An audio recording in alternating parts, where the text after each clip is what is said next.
Et si je vous disais, salut à tous et à toutes, c'est Lineart, ça vous rappelle des souvenirs?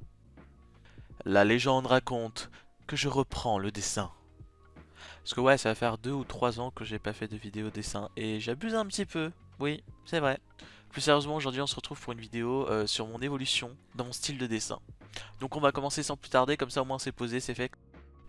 On va commencer par le début. Du coup, j'ai commencé à dessiner sérieusement à partir de 2016. Euh, Très inspiré surtout par ce que faisaient Artichou et Elfie Nignel. Le premier support sur lequel j'ai vraiment dessiné, c'était au digital. J'ai eu une tablette graphique pour mes 16 ans. Parce que Artichou et Elfie Nignel me donnaient envie de dessiner au digital. Et puis, je l'ai fait. Ah, je sais pas si c'était la meilleure des choses de commencer au digital. Mais voilà. Du coup, la première chose que j'ai fait au niveau du dessin, c'était très sketchy, coloré, parce que Artichou avait fait des dessins de Fat Girl, enfin de femmes rondes, en mode très sketchy, et j'avais adoré ça. Et je voulais essayer de refaire ça, et ça donnait ça. Oui, non, c'était dégueulasse, vraiment. Surtout que je savais pas dessiner, c'était... Ah là là là là. Le pire du coup, c'est que quand j'ai commencé, je faisais tout le temps les mêmes poses, presque tout le temps les mêmes dessins. En fait, les dessins étaient en doublon. Regardez, paf. Je sais pas pourquoi je fais ça. En vrai, je me saoule quand je regarde mes anciens dessins. Je me saoule. Pareil, les poses étaient quand même assez statiques, très rigides, très balais dans le cul, en fait. Bon, en vrai, je dis ça, mais pour un début, ça va. Genre, il y a pire. On reste toujours en 2016, mais ma zone de confort se basait plus sur un côté humain avec des proportions normales. Et le mecha aussi, c'est vrai, enfin le mecha, le animatronics, c'est vrai que j'avais eu ma période de FNAF où je dessinais quasiment que du FNAF. Je m'éclatais à fond franchement à dessiner des animatronics et même la version araignée de Ballora, j'avais vraiment aussi un délire sur Ballora, c'est Ballora je dessinais que elle, quasiment, genre tous les dessins je les mets là, paf, que Ballora. Du coup, fin d'année 2016, j'ai eu pour Noël du matos de l'aquarelle ou des feutres, ou les deux. Je crois que c'était de l'aquarelle et des feutres que j'ai eu. Et j'avais dessiné du coup au tradi et je kiffais ça. Pareil, je faisais aussi les premiers dessins que j'ai fait, c'était du sketch coloré à l'aquarelle ou au feutre, je sais plus trop, de mes OC. Et j'ai aussi fait des fanarts. Ah là là, regardez ce fanart avec les jambes cassées là. Vous voyez? On peut le baisser, Ryuko, hop, on te baisse, ça passe. On te lève, hop, t'as les jambes cassées. Du coup, j'ai fini l'année 2016 sur du traditionnel et j'ai vraiment kiffé ça, mais à fond. Avec cette année est venu aussi, du coup, quasiment tous les OC que j'ai actuellement. C'est-à-dire que je les ai tous créés au début, et entre deux, il y a quasiment pas d'OC qui ont été créés. Ah là là, 2017 alors est une année qui est sous le signe des gros dessins, on va dire. Donc des dessins avec un personnage et un fond. Je crois qu'il doit y en avoir 3-4. C'est déjà beaucoup pour moi, 3-4 dessins avec un fond, hein. Il faut pas en demander plus. Et du coup, le premier dessin que j'avais fait, je crois que c'était le dessin de Suertia. Suertia qui est mon OC sorcière, qui est herboriste. Ce dessin m'a valu une crise de jalousie de la part d'une meuf sur un groupe de dessins que j'avais créé avec des amis. En gros, je me présentais et je montrais ce dessin en disant que je dessinais depuis un an. Et cette meuf était en mode c'est pas possible de dessiner comme ça au bout d'un an, c'est pas normal, tu mens, etc. Franchement, je m'étais tapé des barres et même encore, genre, des fois, je me tape des barres avec des potes en reparlant de ça. Ça, quel plaisir! Mais à cette époque, je mettais quand même beaucoup de temps et je m'investissais beaucoup pour faire les fonds. J'adorais ça. Maintenant, je le fais beaucoup moins parce que je suis beaucoup moins patient en fait. Euh, Là, je crois que j'avais mis 4 heures ou je sais plus trop pour faire le fond de ce dessin. Euh, Bon, ça en valait la peine, j'aime bien le résultat. Du coup, je profite de ce dessin pour vous montrer un peu l'évolution que j'ai eue depuis. Donc là, vous avez le dessin original de 2017 et là, le redraw de 2020. Donc vous pouvez voir que mon style est devenu beaucoup plus cartoon, chibi. Bon, c'est devenu mon vrai style qui va continuer à s'affûter avec le temps. Tel un couteau, je sais pas pourquoi j'ai dit ça. Pourquoi? En fait, maintenant, quand je dessine, je me laisse un peu porter par le crayon. C'est-à-dire, je fais comme j'en ai envie et pas. Enfin, je me force pas à dessiner. Avant, je me forçais à dessiner dans un style plutôt normal. J'avais pas forcément envie de faire de chibi, mais c'est venu au fur et à mesure du temps. Euh, mais maintenant, vraiment, je fais comme j'en ai envie. Je laisse en fait. je ne m'impose rien du tout. Parce que sinon ça me bloque et ça donne des résultats que j'aime pas forcément. Maintenant ça donne quelque chose que j'aime beaucoup.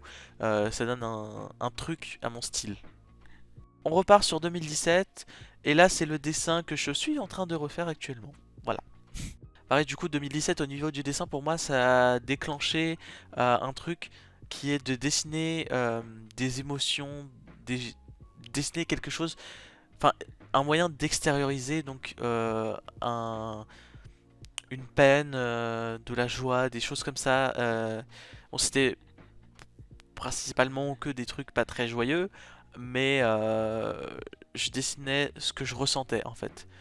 Ça me permettait de me libérer un peu et de pouvoir me sentir un peu mieux avec tout ça. Voilà, voilà. On peut aussi voir du coup que sur le dernier dessin, on commence à se rapprocher un peu plus de mon style actuel, mais c'est pas encore ça. Alors 2018 pour moi ça n'a pas été une année très chargée au niveau du dessin. J'ai eu une évolution, certes, mais je dessinais beaucoup moins. J'ai eu aussi une convention avec Arty où j'avais fait des badges, je vous montre là, et des porte-clés. Du coup cette année pour moi c'était un peu l'évolution de mon style qui a été boosté, donc je me suis mis à dessiner vraiment du chibi. Euh, je dessinais toujours des persos avec des proportions plutôt normales, on va dire, genre manga, etc. Mais c'était un peu des exceptions, c'était pour tester certaines choses. Genre, cette année, je crois que j'avais testé la gouache et j'avais bien aimé. Mais sinon, voilà, comme je disais, j'ai pas beaucoup dessiné. J'ai créé un OC qui est Jin, mais c'est tout cette année-là. Du coup 2019 une année encore plus calme pour moi, c'est-à-dire que j'ai fait une dizaine de dessins environ et c'est tout. J'ai dessiné du coup des trucs un peu plus chibi, donc au début de l'année c'était des commissions. J'aime bien, le style est mignon, mais c'est pas encore le style de maintenant, pas encore ce que c'est devenu. J'ai eu aussi beaucoup de sketch, enfin quasiment que ça en fait cette année. Et après, j'ai eu le style de la flemme. C'est-à-dire que c'était un style avec un gros line, très peu de détails et bah, pas très beau en fait au final. Je faisais ça parce que je voulais dessiner, mais j'avais pas la force. J'étais en art block, je crois. Je sais plus trop. Donc on va passer à 2020, qui a été une année un peu plus intéressante. Cette année, j'ai touché à tout. C'est-à-dire que j'ai fait du fan art, j'ai fait des dessins dans différents styles. Donc le style Animal Crossing, du style Danganronpa, même si c'était pas trop ça. J'ai fait du digi, du tradi, donc c'est-à-dire que j'ai fait de la gouache, de l'aquarelle, j'ai fait du feutre. Enfin, j'ai utilisé des feutres aussi, du crayon de couleur aussi, pour le dessin de Surtia. J'ai fait beaucoup de choses. Il y a eu aussi du coup le dessin du tag que j'avais organisé qui a été un énorme coup de boost pour moi. C'est en fait quand j'ai vu le résultat, j'aime beaucoup ce dessin et ça m'a vraiment remotivé. Genre quand j'ai fait ce dessin, je l'ai fini, j'ai regardé, j'ai fait waouh. Genre j'étais bouche bée de ce que j'ai réussi à faire et ça m'a énormément boosté. Et juste après, il y a quasiment, en fait, il y a aucun dessin qui me déplaît. Donc j'avais fait genre aussi beaucoup de dessins d'inspiration, donc c'est-à-dire que j'ai par exemple je suis une youtubeuse qui s'appelle Marjorie Le Nohan et elle avait enfin il y avait une photo de elle en robe et j'ai refait la photo en dessin et ça m'avait vraiment mais genre vraiment beaucoup inspiré et je suis fan du résultat, genre c'est très simple mais j'aime beaucoup. Du coup fin d'année 2020, j'ai eu un iPad avec Procreate et pareil ça m'a beaucoup motivé. J'aime beaucoup dessiner sur Procreate et en fait j'ai fait que ça depuis que je l'ai. Je ne dessine que sur la tablette. Euh, Il y a tellement de choses à faire que je ne pouvais pas faire sur par exemple Pen Toolsai. Euh, Bah là il y a le premier dessin que je surkiffe que j'ai fait pour le pume de la Panda Factory ou le dessin de Aube de Arty. Euh, Bref, mon style à partir de maintenant, je l'aime beaucoup, mais vraiment. Je sais, ça fait un peu prétentieux de dire ça comme ça, mais voilà. Et du coup, on finit avec 2020. 2020 qui, bah, je peux pas dire grand chose, juste que, pareil, évolution, un style que j'aime bien maintenant, c'est un truc très sketchy que j'ai fait pour, par exemple, Yume. Ce dessin-là que je surkiffe, pareil, c'est très prétentieux à dire comme ça, mais voilà, hein, on n'y peut rien. Et ce dessin de Sylvain que beaucoup de monde apprécie et que moi-même j'apprécie. Alors là, c'est du ultra sketchy, mais franchement, c'est d'une beauté. Je surkiffe ce dessin.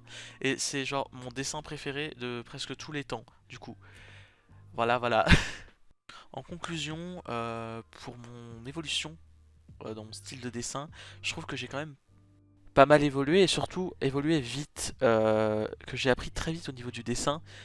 Loin de là l'idée de me jeter des fleurs, mais bah, ouf, je pourrais le faire carrément, hein, parce que bon, j'ai quand même pas mal travaillé pour mon style de dessin et mon niveau de dessin. Loin de là d'avoir le style parfait, voilà, hein.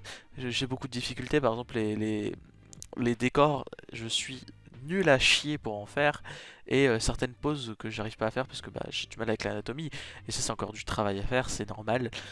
Mais il faut pas se décourager, et justement c'est très encourageant pour moi de voir comment j'ai évolué.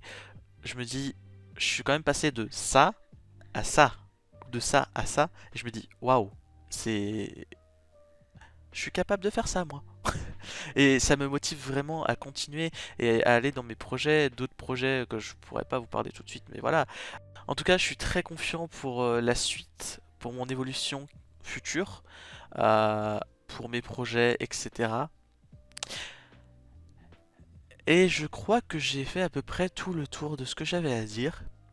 Donc je vais vous mettre le résultat là du dessin et les comparaisons des deux dessins.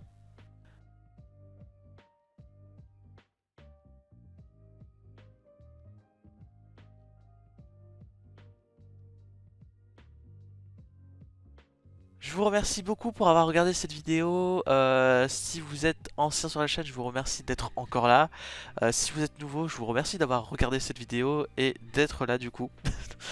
Euh, je vous dis à tous et à toutes, ciao!